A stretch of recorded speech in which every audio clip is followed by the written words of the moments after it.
Sebelumnya, kami mengucapkan terima kasih banyak kepada teman-teman yang sudah mengeklik video ini, dan pada kesempatan ini, kami akan mempresentasikan unsur perikatan. Kita akan belajar bersama-sama memahami apa saja menjadi unsur perikatan. Namun sebelum kita membahas lebih jauh tentang unsur perikatan, kami ingin memperkenalkan diri kami terlebih dahulu. Kami adalah mahasiswa Fakultas Hukum Universitas Katolik Widya Karya Malang, dan perkenalkan, nama saya Seila Yuda Pradina, dan dua rekan saya, Felix Yuwono dan Sheryl Gavrila Mangribe. Presentasi kali ini kita akan membahas 3 pokok bahasan. Yang pertama, kita akan membahas tentang pengertian dari perjanjian dan perikatan. Kemudian kita akan membahas tentang macam-macam unsur perikatan. Dan yang ketiga, kita akan membahas sah atau tidak jika tidak ada unsur dalam suatu perikatan.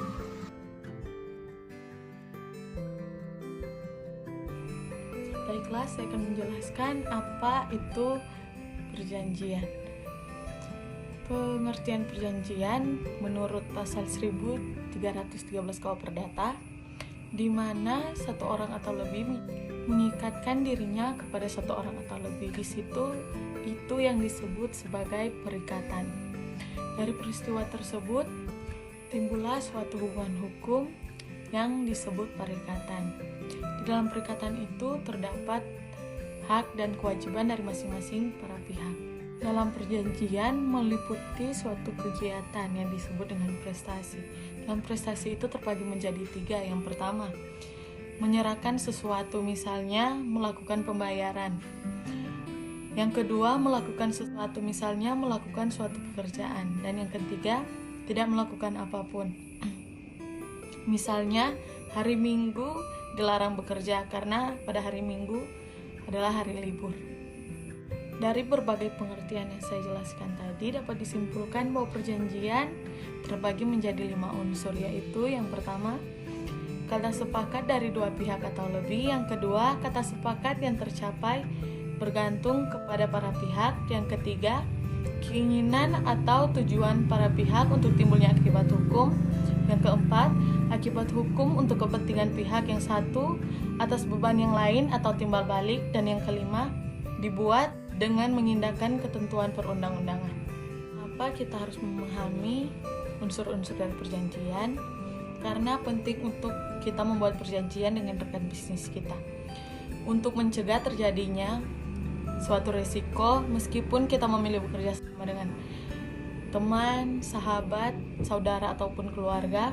Sebagai rekan bisnis, perjanjian hal yang perlu dibuat sejak awal sebagai landasan kerjasama antara para pihak, sehingga jika terjadi suatu sengketa di kemudian hari, kita dapat memiliki bukti secara tertulis yang dapat kita gunakan sebagai alat bukti. Perbedaan antara perjanjian dan perikatan. Perjanjian bersifat konkret dan menimbulkan suatu perbuatan hukum, sedangkan perikatan bersifat abstrak dan menimbulkan suatu hubungan hukum.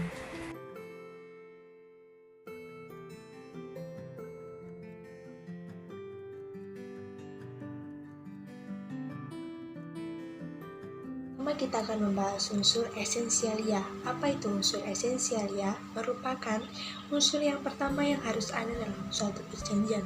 Unsur ini merupakan unsur mutlak yang menentukan dan menyebabkan sebuah perjanjian itu ada. Jelasnya pada kausa yang halal yang terdapat pada pasal 1320 KUH Perdata. Apa itu kausa yang halal? Kausa yang halal merupakan suatu tujuan yang ingin dicapai oleh para pihak dari isi perjanjian yang mereka buat. Dalam hal ini, perjanjian tersebut tidak boleh melanggar undang-undang, kesusilaan, dan ketertiban umum.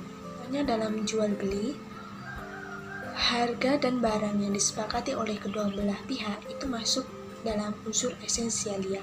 Unsur naturalia, yang merupakan unsur bawaan yang melekat pada suatu perjanjian.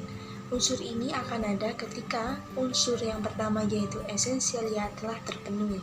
Hal ini unsur naturalia telah diatur dalam undang-undang, yaitu pada pasal 1476 KUH Perdata.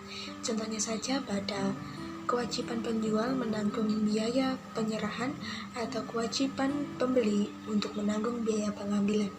Ketiga adalah unsur aksidentalia, merupakan unsur pelengkap dalam suatu perjanjian. Dalam hal ini, unsur ini harus disepakati atau ditentukan dulu oleh kedua belah pihak karena sifatnya juga yang sebagai pelengkap. Unsur ini bukan merupakan suatu prestasi yang harus dijalankan oleh kedua belah pihak, mengingat unsur ini hanya sebagai pelengkap saja, bisa dirundingkan terlebih dahulu atau disepakati oleh kedua belah pihak. Contohnya saja pada perjanjian jual beli, kedua belah pihak bisa menyepakati atau tidak bahwa ada penyerahan suatu barang yang akan dilaksanakan pada tempat-tempat tertentu. Dalam hal ini yang perlu digarisbawahi adalah yang pertama, unsur esensialia merupakan unsur mutlak yang harus ada dalam suatu perjanjian. Yang kedua adalah unsur naturalia yang merupakan unsur bawaan yang akan melekat pada suatu perjanjian apabila unsur pertama atau unsur esensialia telah terpenuhi.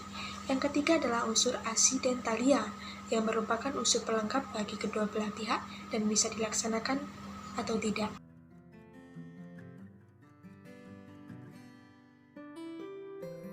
Pada kesempatan kali ini saya akan mempresentasikan bagaimana jika suatu perjanjian tidak memenuhi unsur-unsur tersebut.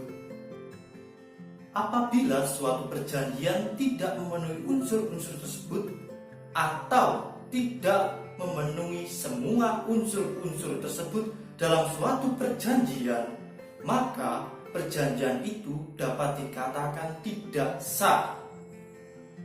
Ada dua alasan mengapa kok dikatakan tidak sah. Alasan yang pertama, kita tidak dapat mengelompokkan suatu perbuatan sebagaimana yang disebutkan dalam pasal 1234 Kitab Undang-Undang Hukum Perdata tentang jenis perikatan, di mana dalam pasal itu disebutkan bahwa perjanjian ditujukan untuk memberikan sesuatu, berbuat sesuatu, dan tidak berbuat sesuatu. Alasan yang kedua, kita tidak memiliki unsur-unsur yang dapat dijadikan acuan dalam membuat suatu perjanjian atau membuat kontrak. Akan tetapi terlepas dari itu semua, unsur-unsur yang mutlak harus ada dalam suatu perjanjian, yaitu unsur esensialia. Loh, bagaimana dengan kedua unsur yang lainnya, yaitu unsur naturalia dan unsur aksidentalia? Maka kalau saya boleh berpendapat, ketiga unsur tersebut saling berhubungan dan saling terkait satu sama lain. Mari kita lihat dari unsur yang pertama, yaitu unsur esensialia. Unsur esensialia merupakan unsur yang menyangkut sebab yang halal. Sebab yang halal dapat berupa objek yang diperjanjikan. Saya ilustrasikan sebagai berikut. Saya akan melakukan perjanjian jual beli atas patung ini. Maka dalam perjanjian jual beli atas patung ini ditemukan dua pihak, pihak penjual dan pihak pembeli, di mana objek yang diperjanjikan yaitu patung ini. Dan nantinya dalam suatu perjanjian itu akan ada tawar-menawar harga. Maka harga tersebut akan disepakati kedua belah pihak.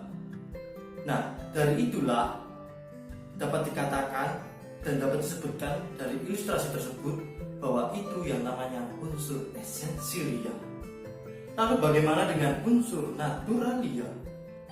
Unsur naturalia ini merupakan unsur bawaan dari perjanjian tersebut, dari perjanjian yang saya ilustrasikan tadi.